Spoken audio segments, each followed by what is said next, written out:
سلجوق جتنا پڑھا لکھا ہے اتنا تو ہماری کسی لڑکی کا شوہر بھی پڑھا لکھا نہیں ہے۔ 7 لڑکیاں بیاہی ہیں میں نے۔ یہ سب سے بہترین رشتہ ہے اور میں اپنے بھائی کو منع نہیں کروں گی۔ خدا نخواستہ بھائی، میں تو پہلی فرصت میں ہاں کر دوں گی۔ اماں ابا کی رائے لینے بیٹھی تھی لیکن وہ خاموشی سے کھانا کھا رہے تھے۔ اماں ہی کہتی چلی جاتی تھی۔ پاکیزہ پاس ہی موڑے پر بیٹھی زمین کھرچ رہی تھی۔ ابا نے بڑے غور سے اس کے جھکے سر کو دیکھ کر پوچھا، میری پاکی کیا کہتی ہے؟ اس کا دل کیا ابا سے سب کہہ دے کہ آپ کی پاکی اب میلی ہو گئی ہے ابا۔ وہ آنسوؤں کو اندر دھکیلتی سر جھکا گئی۔ ارے اس سے کیا پوچھتے ہو؟ اس کا تو دماغ چل گیا ہے۔ کہتی ہے شادی نہیں کرے گی۔ صبح سے ایک ہی رٹ لگا رکھی ہے۔ اماں ناک بھو چڑھا کر کہتی ابا کے کھانے کے بعد برتن اٹھا کر لے جانے لگی، ادھر آ میرا بیٹا، یہاں بیٹھ اور مجھے بتا کہ تیری کیا مرضی ہے۔ ابا نے پاس بلا کر کہا تو وہ ہاتھوں میں منہ چھپا کر رو دی۔ بس مجھے شادی نہیں کرنی ابا۔ اس نے وہی بات دہرائی جو وہ صبح سے دہرا رہی تھی۔ ابا نے 6 بیٹیاں رخصت کی تھیں، تب بھی ان کا ضبط نہیں ٹوٹا تھا، مگر پاکیزہ کے رونے پر ان کی بھی آنکھیں بھر آئی تھیں۔ پگلی روتی کیوں ہے؟ ہم کوئی تجھے دور بھیج رہے ہیں؟ یہ 2 کلومیٹر دور ہی تو ہے تیرے ماموں، جب دل چاہے آنا جانا۔ ابا نے اسے ساتھ لگا کر سر تھپکا۔ وہ کچھ اور شدید انداز سے رو دی۔ اب میں 2 دھر دوں گی پاکیزہ، نہ کوئی بات نہ اعتراض، بس شادی نہیں کرنی، شادی نہیں کرنی۔ یہ بھی کوئی بات ہوئی بھلا؟ اسے سمجھائیں کہ اچھے رشتے بار بار نہیں ملتے، اور یہ رشتہ تو لاکھوں میں ایک ہے۔ بھاوج نے خود کہا ہے کہ کوئی جہیز وغیرہ نہیں لینا چاہتے ہم، بس اپنی مرضی کے چند جوڑے پاکیزہ کو دلا دینا۔ بتاؤ، تمہاری تو قسمت کھل گئی، اور کیا چاہیے تمہیں؟ اماں کی بات سے ابا 100% متفق تھے۔ وہ اسے بہت دیر تک پیار سے سمجھاتے رہے تھے۔ پاکیزہ کو لگا وہ اب مزید اس شادی نامے سے فرار نہیں ہو سکتی۔ ابا کی رضامندی نے فرار کی ساری راہیں مسدود کر دی تھیں۔ اماں نے صوبی عافیہ کے لیے جہیز وغیرہ اور اس کے لیے صرف چند جوڑے ہی بنائے تھے۔ مومانی نے کچھ بھی لینے سے انکار کر دیا تھا۔ وہ لوگ تو ان کی رضامندی ظاہر کرنے سے ہی خوش ہو گئے تھے۔ مومانی نے اسے شاپنگ کے لیے ساتھ لے جانے کو کہا تو اس کی بصورتی صورت دیکھ کر اماں نے ابا کی سخت مجازی کا ذکر کر دیا کہ وہ اس قسم کی باتوں کو پسند نہیں کرتے ہیں، اس لیے مومانی نے بھی اصرار نہ کیا۔ البتہ سارے کپڑوں کی تصویریں بنا بنا کر بھیجی تھیں جو رکشی آپی نے اپنے موبائل میں ان سے دکھائی تھی۔ اس کے پاس تو کوئی فون نہیں تھا۔ یوں چند دن میں ہی تیاریاں مکمل کرنے کے بعد سائمہ آپی اور ان دونوں کا بھی سادگی سے نکاح کر دیا گیا تھا۔ ابا کی بیٹیاں آنگن خالی کر کے ان کے گھر سے سسرال چلی گئیں، اور وہ بس نم آنکھوں سے خالی گھر کو دیکھتے ہوئے بیٹیوں کے فرض سے سبکدوش ہونے پر اپنے رب کے حضور شکر گزار تھے۔ بے شک اللہ نے ہی ان کا ہاتھ پکڑا تھا، ورنہ ان کی کمائی، محدود کمائی، گھر کے اخراجات اور بڑھتی ہوئی مہنگائی کے باعث 7 بیٹیوں کا جہیز بنانا اور انہیں بیاہنا ہرگز بھی آسان نہ تھا۔ اس کا دل بری طرح گھبرا رہا تھا۔ یوں لگتا تھا کسی بھی پل بے ہوش ہو کر گر جائے گی۔ سب کی نظروں کے سامنے تو اس نے اپنے اندر حوصلہ پیدا کر لیا تھا، مگر جب مومانی اسے سلجوق کے کمرے میں لائیں تو اس کا دل رکنے لگا۔ مومانی، میرا دل گھبرا رہا ہے، اس نے آنسوؤں کو روکتے ہوئے بامشکل کہا۔ آنے والے وقت کو سوچ سوچ کر اس کا دل بیٹھا جا رہا تھا۔ عجیب سا خوف اس کے وجود میں سرایت کر گیا تھا۔ شاید پھولوں کی خوشبو کی وجہ سے دم گھٹ رہا ہے تمہارا، میں ابھی ہٹواتی ہوں۔ وہ ماحول کا جائزہ لیتے ہوئے یہی اندازہ لگا سکی۔ اب اس کے دل میں تو کوئی نہیں جھانک سکتا تھا کہ کیا طوفان اٹھ رہے ہیں۔ مومانی نے ماربل کا فرش پھولوں سے بالکل صاف کروا دیا تھا، البتہ کمرے کی سجاوٹ ویسی ہی تھی۔ اس کے سکڑے سمٹے وجود کو بڑے بیڈ پر ایک طرف لگے دیکھ کر وہ مسکرائیں۔ ریلیکس ہو جاؤ، گھبرانے کی ضرورت نہیں ہے، اب یہ بھی تمہارا اپنا گھر ہے، میں سلجوق کو بھیجتی ہوں۔ مومانی مسکرا کر اس کا گال تھپتھپا کر چلی گئیں۔ پاکیزہ کی ہتھیلیاں پسینے سے بھیگ گئیں۔ سلجوق نے کمرے میں آ کر دروازہ بند کر دیا۔ پاکیزہ کا دل چاہا وہ بھاگ کر کونے میں چھپ جائے۔ اس نے بیڈ شیٹ مٹھیوں میں بھینچ لی۔ سلجوق ریسٹ واچ اتار کر سائڈ ٹیبل پر رکھنے جھکا تو نظریں غیر شعوری طور پر اس کے وجود سے چپک گئیں۔ کیا اس سے خوبصورت بھی کوئی لڑکی ہوگی دنیا میں؟ اس نے صرف سوچا اور غور کیا۔ اس کی حالت غیر ہوتی ہوئی محسوس ہونے لگی۔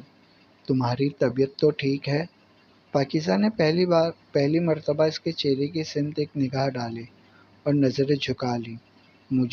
مجھے ڈر لگ رہا ہے۔ مجھ سے؟ وہ عجیب انداز میں ہنسا۔ اس کی ہنسی نے پاکیزہ کو مزید خوفزدہ کر دیا۔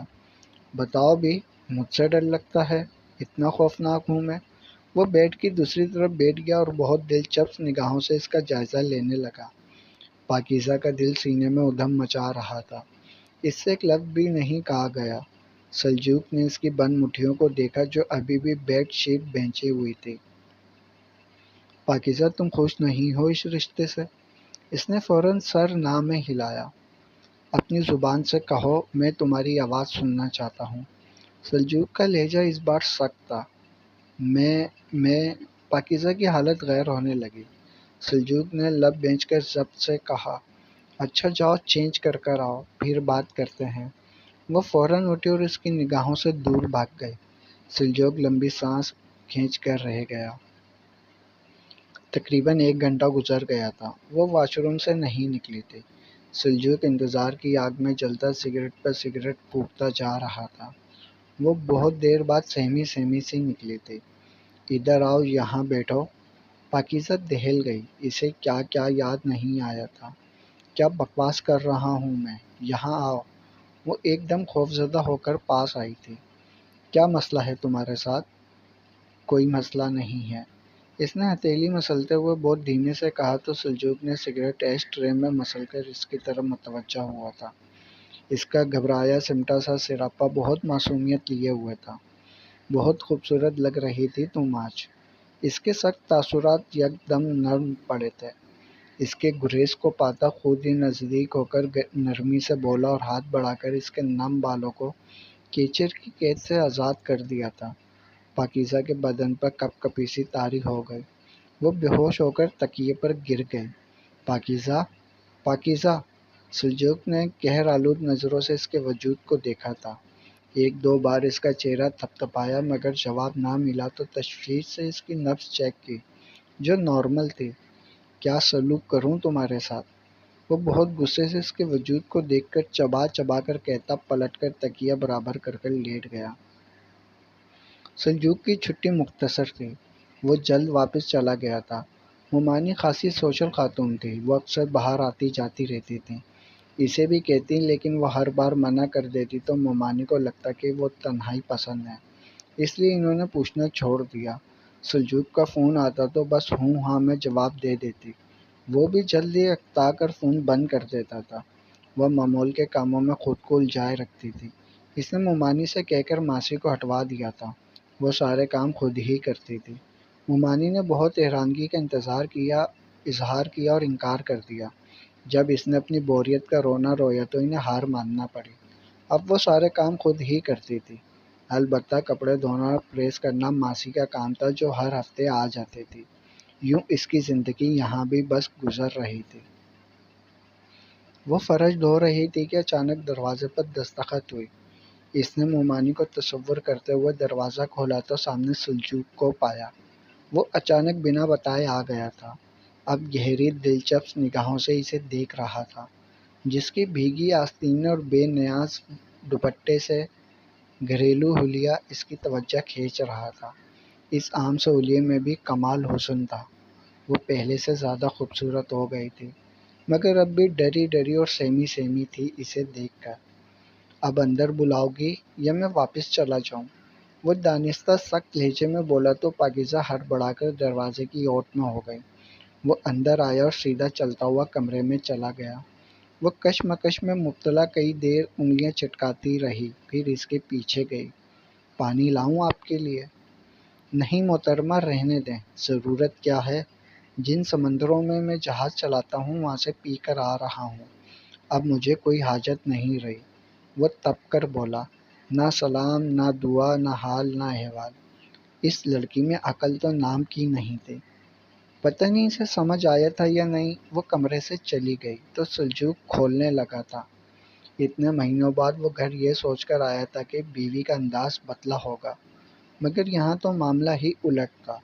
اس کا دل چاہا واپس چلا جائے۔ بیگ بیڈ پر پھینک کر وہ وہیں لیٹا اور کچھ دیر میں اسے نیند نے آ لیا۔ پاکیزہ اس کے لیے چائے بنا کر لائی تو وہ سو چکا تھا۔ اس نے سائڈ ٹیبل پر رکھ کر اس کو جگانا چاہا۔ سلجوق! وہ پہلی بار کسی مرد کا نام اپنے لبوں پہ لائی تھی۔ اسے بے حد عجیب لگ رہا تھا۔ وہ گہری نیند میں تھا، شاید اس لیے جواب نہیں دیا۔ اس نے پہلی بار بغور اس کا چہرہ دیکھا تھا۔ اس کی سفید ملائی جیسی رنگت بہت چمکدار تھی۔ گھنے سیاہ فوجی کٹ بال، ہلکی شیو، مغرور سی ناک، بھرے بھرے سے ہونٹ۔ شاید وہ دنیا کا پہلا مرد ہوگا جو اتنا خوبصورت ہوگا، یا پھر آخری۔ اس نے مرد دیکھے ہی کہاں تھے؟ اس نے سوچا اور چائے کی ٹرے باہر لے آئی۔ ارے یہ کیا، کوئی آیا ہے کیا؟ جی مومانی، وہ آئے ہیں۔ اس کے منہ سے نکلا تو مومانی مسکرا دی۔ تمہارا مطلب ہے سلجوق؟ What a surprise! اس نے بتایا بھی نہیں۔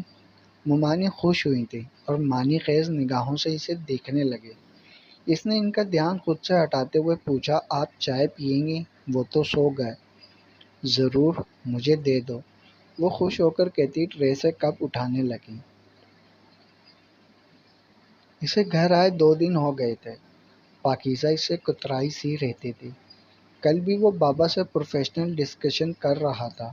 رات ذرا دیر سے آیا تو وہ سو چکی تھی۔ اس سے بہت غصہ آیا تھا۔ آخر کب تک برداشت کرتا؟ وہ مرد تھا، اسے اپنے حقوق چاہیے تھے۔ مگر پاکیزہ کا بے جا گریز اب اسے غصہ دلانے اور بیزاری کا سبب بنا تھا۔ وہ کس کرب سے گزر رہی تھی، یہ سلجوق کے وہم و گمان میں بھی نہیں تھا۔